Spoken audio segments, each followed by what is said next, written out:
প্রতিবাদ জানাই, রাষ্ট্রপক্ষের কাছে চাই, অবশ্যই এর প্রতিবাদ আমরা চাই।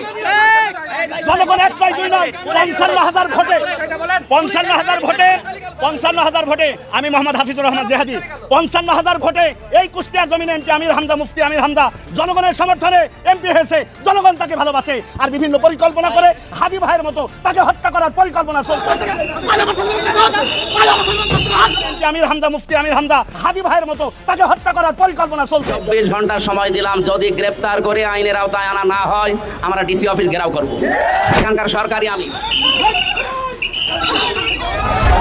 কুষ্টিয়া শহরে জামাত ইসলামী ও গণ অধিকার পরিষদের নেতাকর্মীদের মধ্যে ব্যাপক সংঘর্ষের ঘটনা ঘটেছে। এতে অন্তত 15 জন আহত হয়েছেন। এ সময় কুষ্টিয়ার 3 আসনের সংসদ সদস্য আমির হামজার গাড়ি ভাঙচুর করার অভিযোগ পাওয়া গেছে। শনিবার সন্ধ্যায় শহরের 6 রাস্তার মোড়ে এই ঘটনা ঘটে। কুষ্টিয়া শহরের 6 রাস্তা মোড় এলাকা বিকেল হতেই গণ অধিকার পরিষদ ও কুষ্টিয়া 3 আসনের সংসদ সদস্য আমির হামজার সমর্থকদের মধ্যে উত্তেজনা।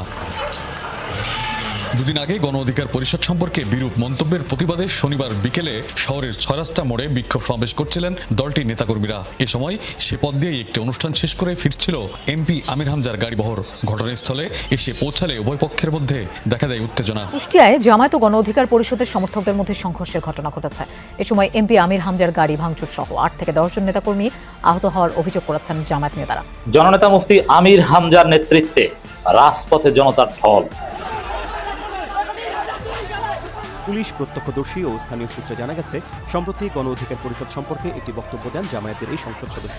সেই বক্তব্যের জেরে এদিন বিকেলে শহরের থানাপাড়া জামে মসজিদের সামনে প্রতিবাদ সভা করেন দলটির নেতাকর্মীরা। আসসালামু আলাইকুম বন্ধুরা, নতুন একটি ব্রেকিং নিউজে আপনাকে স্বাগতম। দেশ ও প্রবাস থেকে যে বা যারা আজকের এই তথ্যবহুল আলোচনা সমৃদ্ধ ভিডিওটিতে ক্লিক করেছেন তাদেরকে আন্তরিক ধন্যবাদ। তো বন্ধুরা, আজকে এমন কিছু তথ্য আপনাদের মাঝে তুলে ধরবো যা আপনারা শুনলে বা দেখলে অবাক হয়ে যাবেন। আপনাদের গা শিউরে উঠবে, চোখ কপালে উঠতে বাধ্য হবে। তো বন্ধুরা, ভিডিওটিতে একটি লাইক দিয়ে চ্যানেলটি সাবস্ক্রাইব করে চলুন পুরো ভিডিওটি দেখে আসি। জননেতা মুফতি আমির হামজার নেতৃত্বে রাজপথে জনতার ঢল।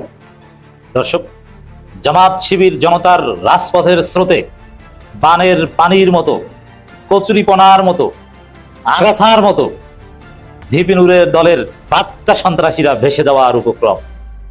দর্শক, মুফতি আমির হামজার নেতৃত্বে কুষ্টিয়ায় হাজার হাজার মানুষ রাজপথে নেমেছে। মুফতি আমির হামজা সংবাদ সম্মেলন করেছেন এবং মুফতি আমির হামজা যে কি জিনিস, অ্যাকশন শুরু হয়ে গেছে। মুহূর্তেই ফলাফল আসতে শুরু করেছে, পুরো সরকার পিছু হটতে শুরু করেছে। মুফতি আমির হামজার বিরাট বিজয়। অলরেডি কুষ্টিয়ার 2 থানা থেকে ওসিকে প্রত্যাহার করা হয়েছে। কেন? সেই ওসিরা থানায় থাকতে কিভাবে পুলিশের উপস্থিতিতে সংসদ সদস্যের উপর হামলা করে বাচ্চা সন্ত্রাসীরা। দর্শক, কেমন লাগে এখন? ভিপি নূর, মুফতি আমির হামজা 24 ঘন্টা আলটিমেটাম দিয়েছে যে 24 ঘন্টার মধ্যে যদি সন্ত্রাসীদের গ্রেফতার করা না হয় তাহলে খবর আছে। আমি তো বলি জামাত শিবির চাইলে ওদেরকে ধরে আনতে পারে, কিন্তু না, সেটা তারা বলে না। জামাত বলছে, আমির হামজা বলছেন 24 ঘন্টার মধ্যে সন্ত্রাসীদের গ্রেফতার করা না হলে ডিসি অফিস ঘেরাও করা হবে। আমির হামজা সাফ জানিয়ে দিয়েছেন, 2 জনকে তো বদলি হয়েছে, উল্টাপাল্টা করবেন এই কুষ্টিয়া কেউ থাকতে পারবে না। ডিসি হোক, ইউএনও হোক, ওসি হোক, আইনের শাসন নিশ্চিত করতে হবে, সঠিকভাবে থানা চালাতে হবে, প্রশাসন চালাতে হবে। চালাতে পারলে চালাবেন, নইলে কুষ্টিয়া থাকতে দেওয়া হবে। নইলে দেখেন না, 2 জন থানা, 2 ওসিকে সরানো হয়েছে, থাকতে দেয়নি। মুফতি আমির হামজার ক্লিয়ার কথা, মুফতি আমির হামজার উপর শ্রদ্ধায় তার প্রতি মন ভরে দোয়া। মুফতি আমির হামজার অ্যাকশনটা দেখেন। আজকে বিক্ষোভ শেষে তার যে বক্তব্য, 24 ঘন্টার আলটিমেটাম, এবং তিনি বলেছেন কেউ চাঁদা দিবেন না, কেউ চাঁদা চাইতে আসলে বলবেন যে এমপি সাহেবের কাছে দেয়া আছে, ভাগ নিয়ে আসবেন। চাঁদাবাজি এবং মাদক ব্যবসার শেষ দেখে ছাড়বেন আমির হামজা। এবং তিনি বলছেন, গতকালকে তার যে বক্তব্য নিয়ে সমালোচনা হয়েছে যে আমি এই কুষ্টিয়া সদরের প্রধানমন্ত্রী, সে বক্তব্য ছিল শতভাগ সঠিক, এটা প্রতীকী অর্থে বলেছেন, কিন্তু তার অথরিটি, তার অধিকার, তার ক্ষমতার জায়গাটা তিনি বুঝিয়ে দিয়েছেন, জনগণের প্রতি তার দায়িত্বের জায়গাটা স্মরণ করে দিয়েছেন। আজকে আরো জোরালোভাবে বলেছেন যে বলেছি না যেখানকার সরকার আমি, অতএব এখানে আমার কথা চলবে, রাইট? তিনি সংসদ সদস্য। বিএনপির এমপিদের এলাকায় এমপির যে পাওয়ার, জামাতের এমপিদের এলাকায় এমপির সেই পাওয়ার, কিন্তু জামাতের অনেক ধৈর্য এমপি তার পাওয়ার এক্সারসাইজ করতে পারেন না, কিন্তু আমির হামজা ইজ নট ধৈর্য। আমির হামজার মধ্যে কি আছে আমি একটা কথা বলি, দেখেন আমির হামজাকে যদি আপনি সরাসরি দেখেন, একদম হালকা পাতলা স্লিম, মানে তার মধ্যে দেখলে কেউ ভয় পাবে না, এবং কথাবার্তার মধ্যে খুব সরলতা, হাসি দিয়ে কথা বলেন। সেই আমির হামজার এত গার্ডস কিভাবে আসলো? সন্ত্রাসী, মাদক ব্যবসায়ী এবং চাঁদাবাজদের আতঙ্কে তিনি কিভাবে পরিণত হলেন, এটা আমি খোঁজার চেষ্টা করছি। অনেকের তো একটা গার্ডস থাকে, তার হুমকি ধমক, যেমন শফিকুল ইসলাম মাসুদের মধ্যে একটা আলাদা ভাব আছে, তার চলন বলন কথাবার্তা এগুলো দেখলেই সন্ত্রাসীরা ভয় পায়। কিন্তু আমির হামজার মধ্যে এগুলো কিছু নেই। আমির হামজার মধ্যে আছে শুধু কোমলতা, সরলতা, হাসি। আমির হামজার মধ্যে আছে সুর। সেই আমির হামজাকে সন্ত্রাসীরা কেন ভয় পায়, বা আমির হামজা স্পেশালি এই ক্যারেক্টার কোথায় পেলেন? আমি মনে করি আমির হামজার প্রতি আকর্ষণ কোরআনের আকর্ষণের কারণে।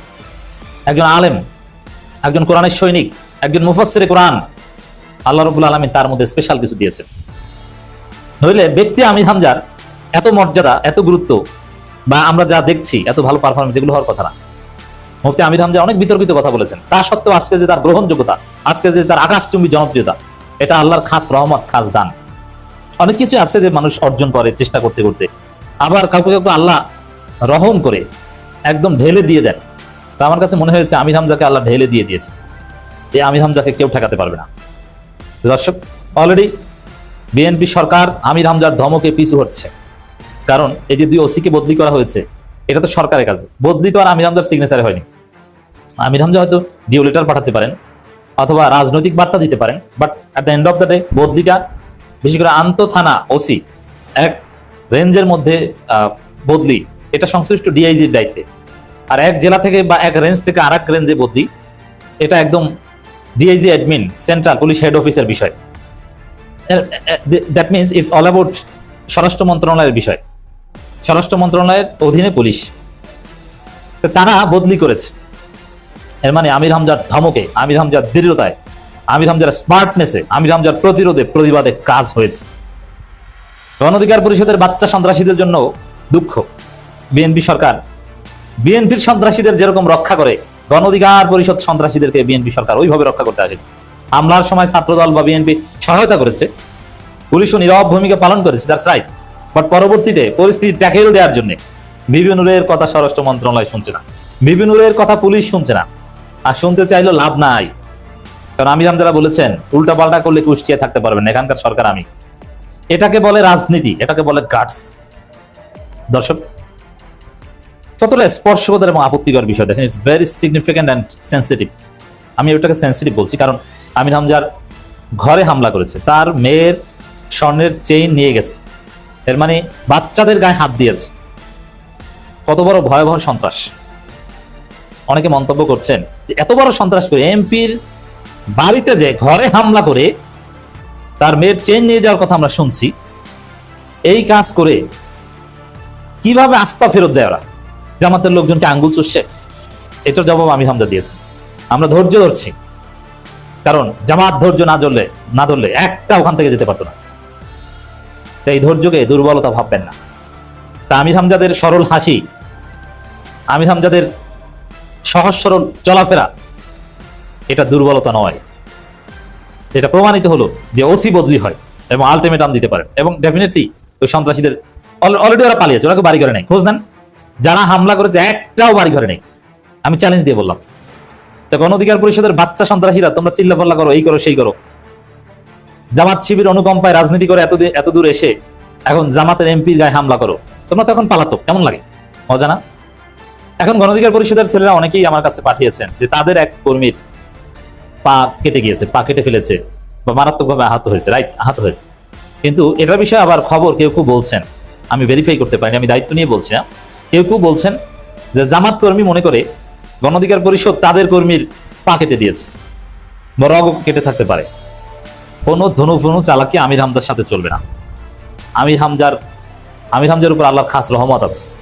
কারণ যেভাবে জুলুমের মধ্য দিয়ে, জুলুমের শিকার হয়ে আমির হামজা এই পর্যায়ে এসেছেন, একটা মানসিক অসুস্থতার মধ্য দিয়ে এখন বাংলাদেশের একজন হিট পলিটিশিয়ান, শারীরিক মানসিকভাবে তিনি অসুস্থ ছিলেন হাসিনা নির্যাতনে, এখন তিনি এমপিদের মধ্যে হিট, কেউ তাকে ঠেকাতে পারবে না। তো প্রিয় দর্শক, আজ এই পর্যন্তই ছিল আমাদের বিস্তারিত সংবাদ। যদি আপনাদের কাছে এই তথ্যগুলো ভালো লেগে থাকে তাহলে আমাদের চ্যানেলটি সাবস্ক্রাইব করে ভিডিওটি একটু শেয়ার করে আমাদের পাশেই থাকবেন।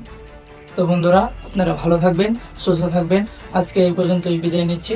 আল্লাহ হাফেজ।